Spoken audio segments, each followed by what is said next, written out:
It's been a dream of mine since I can remember. From America's News Headquarters, I'm Kylie Nellis. I'm Kylie Nellis. I'm Kylie Nellis. I'm student reporter Kylie Nellis. We have breaking news now. The high school game to kind of speed. That's me, Kylie Nellis, and I have always wanted to be a journalist. But the market seems to have other plans.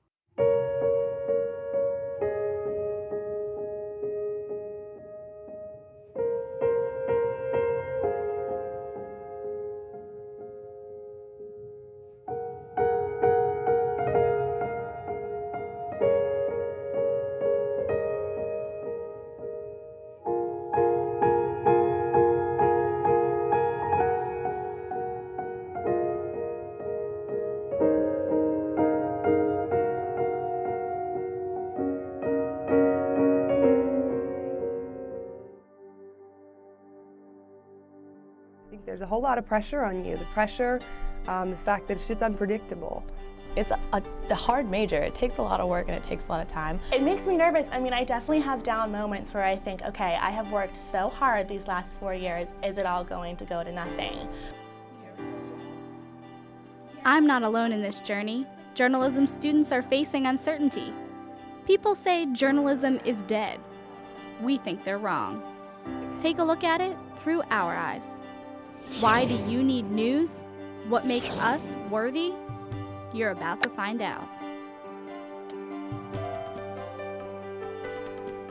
I will tackle this story just like any other news assignment by finding the facts.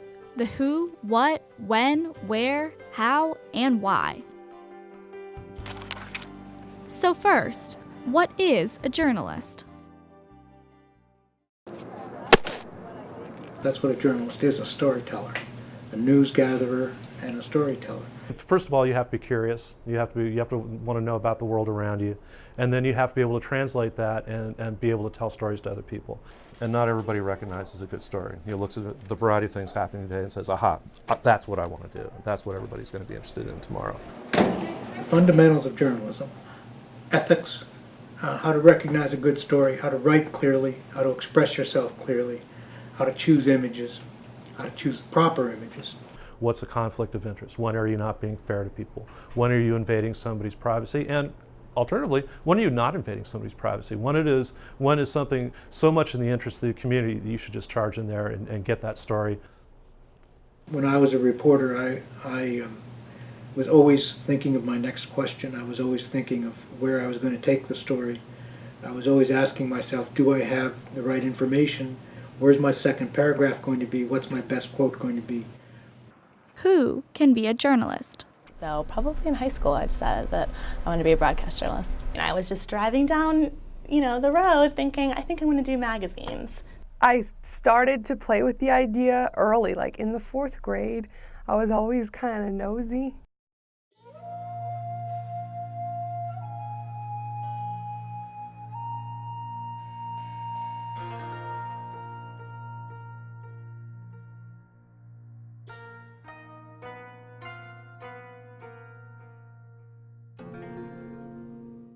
The beauty of citizen journalists is that they're there when news happens. So if you think of the Captain Jim Scully landing the airliner on the Hudson River, the picture that we remember from that is a photo of the airplane and everybody standing on the wing and the New York skylines in the background. And it was shot by a passenger on a ferry that was coming to pick up the people who were standing on the wing. A professional couldn't have shot a better picture because they couldn't have been in that spot at that time.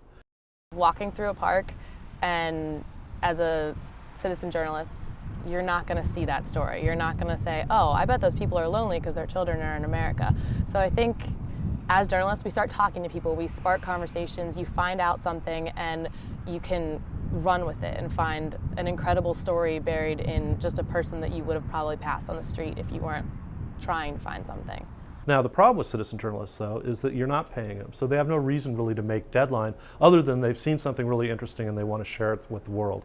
So it's important to still have paid professional journalists because you can tell them, I need to have news and this is when it needs to come in. And they're going to make that deadline.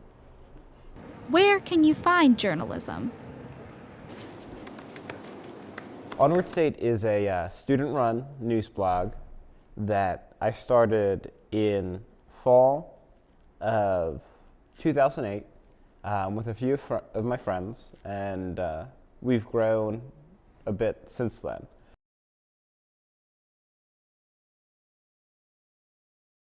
You're kidding yourself if you don't think that there's some, personal identity going on in the battle between old and new media. There's a lot of, for lack of a better word, prejudice on both sides.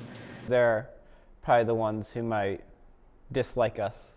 Veteran journalists don't seem to take people seriously if they are interested in the web and things like that. You no longer have the New York Times newspaperman who's been there since he was 20 and is going to die, sitting at his copy desk.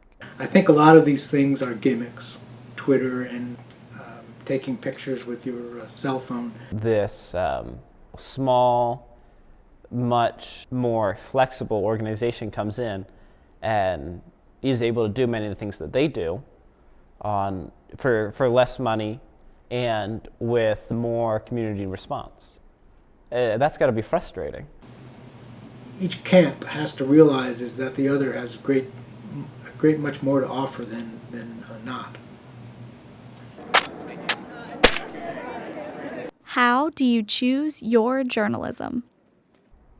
I think the biggest issue for Onward State is credibility. I think that many people have an inherent distrust of blogging as a trustworthy medium, and we've had to work hard to show the community that the information we provide is accurate. And those websites are great for people that are just looking quickly, but I think in the long run, when they reference a story, they're going to go to the news. They're not going to go to Onward State. They're not going to say, oh, they got it right once, but then they changed it again, but then they finally got it right again.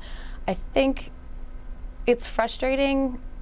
It's helpful in a way because they also get the word out there very much quicker than news does, but I think it's kind of frustrating when people are solely basing their facts on blogs.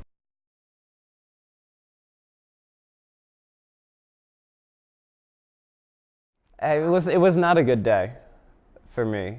That happens. It's the kind of thing where if you mess up once, you risk losing everything you've built, which can be scary sometimes. So you have to treat every incident. By incident, I mean any time an error is on the site, it's a big deal. And blogs are great. Blogs are really interesting. They're funny, a lot of times, but at the end of the day, if your blog is not reliable, you're not going to go back to that blog. And I think a journalist, the fact that you are going into this profession, this is what you chose, you are taking on a certain level of responsibility to do a good job, and a blogger doesn't really do that. Now there's millions and millions of voices, and what is going to change is that we have to be much more attuned to where these things are coming from, who's producing them, what motives they might have, what the situation was. I don't know, when you live your life in public and are straightforward with your apologies, I think that the readership is more likely to understand your errors and, call you out when you make a mistake, but move on if you acknowledge it.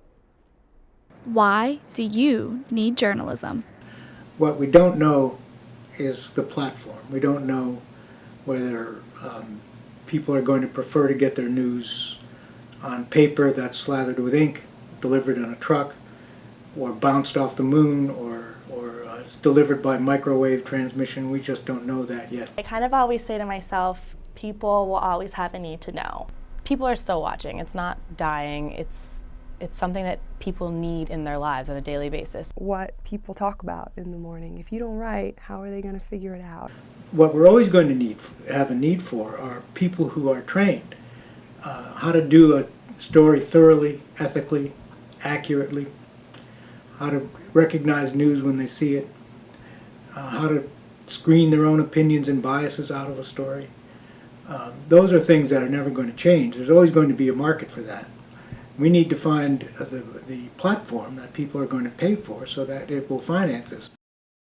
The platform may change, but our role remains the same. I will be a journalist because trained journalists are irreplaceable. You need news. You are worthy of reliable reporting. Journalism is not dead. It is evolving.